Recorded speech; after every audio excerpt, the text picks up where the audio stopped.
السلام علیکم ورحمۃ اللہ وبرکاتہ۔ امید ہے کہ تمام ساتھی خیر و عافیت سے ہوں گے، اور دعا ہے کہ اللہ رب العزت آپ تمام دوستوں کو یوں ہی خوشحال رکھے، آمین۔ دوستو، لوگوں کا سوال ہے کہ کیا قرض لے کر قربانی کر سکتے ہیں یا نہیں؟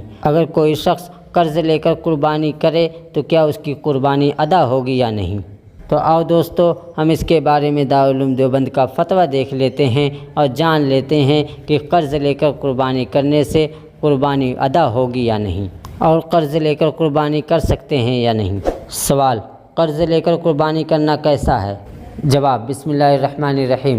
کسی شخص پر اگر قربانی واجب ہے اور نقد پیسے کا انتظام نہ ہو تو قرض لے کر قربانی کر لے، بعد میں ادا کر دے، اور اگر واجب بھی نہیں ہے لیکن وہ نفلی قربانی کرنا چاہتا ہے تو نقد روپے موجود نہیں ہیں تو بعد میں ادا کرنے کا انتظام ہونے کی صورت میں قرض لے کر قربانی کرنے میں کوئی حرج نہیں ہے، اور اگر آسانی سے قرض دینے والا مل جائے اور اپنے پاس بعد میں ادا کرنے کی وسعت ہو، ورنہ وسعت نہ ہونے کی صورت میں مقروض ہونا ٹھیک نہیں، پھر قربانی کے لیے قرض نہ لے۔